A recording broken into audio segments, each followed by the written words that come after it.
Alors, on a beaucoup d'actions que nous menons, si vous voulez, au niveau de la CAF. Donc la famille, la CAF, c'est un acteur privilégié donc, de cette action. On travaille tous les niveaux. Premier niveau, je dirais qu'on travaille d'abord sur la petite enfance, parce que la petite enfance, ce sont les ados de demain, et ce sont les adultes d'après-demain. Et donc, dans ce domaine-là, on innove énormément. On travaille donc pour que ces jeunes puissent être ensemble, que personne reste à côté.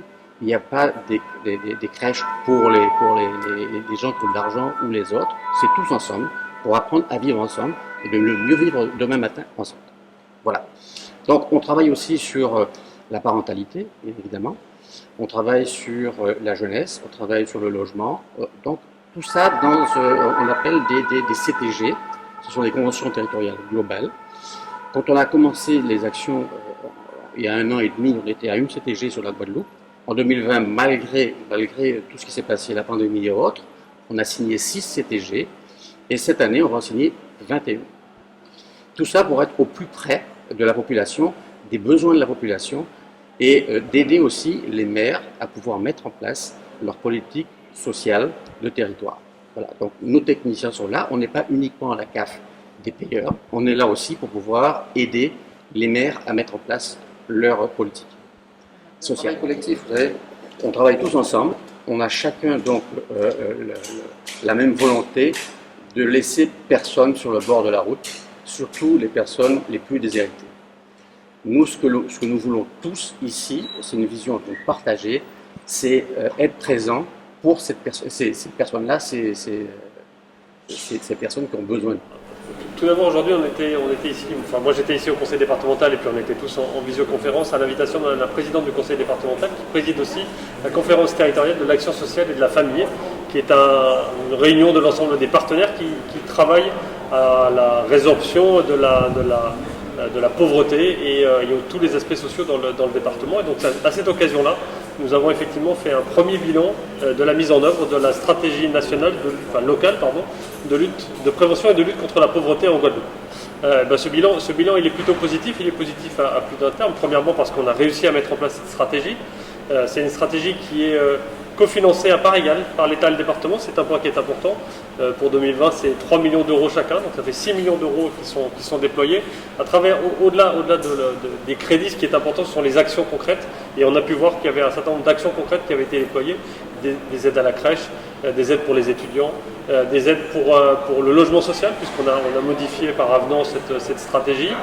Et puis un point qui est extrêmement important, c'est le SAMU social que nous avons mis en œuvre, qui permet de répondre à un vrai besoin, d'aller au-devant des gens qui vivent dans la rue ou qui vivent dans des situations précaires, dans des logements qui ne sont pas adaptés.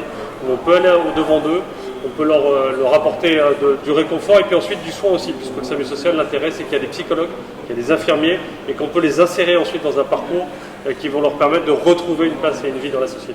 Alors en fait concrètement, la stratégie elle se met en œuvre jusqu'en juin de 2021, donc on va continuer les actions qui ont été lancées, j'en ai donné quelques exemples, mais il y en a beaucoup d'autres, vous les aurez dans le dossier de presse, et puis ensuite après il va falloir qu'on redéfinisse ensemble si on va plus loin, c'est-à-dire que concrètement moi je souhaite que nous gardions ces actions et que nous les continuions dans le temps. Le SAMU social il est valable 2 ans, je veux qu'on travaille vraiment pour le pérenniser, peut-être l'étendre. Aujourd'hui il est concentré sur la plaque pontoise et sur la grande terre. Je voudrais qu'il vienne aussi en basse terre puisqu'on a un besoin aussi.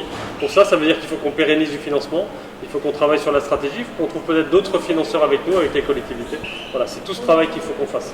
Il y a un autre point qui est extrêmement important pour l'avenir, c'est de travailler vraiment avec tous les partenaires.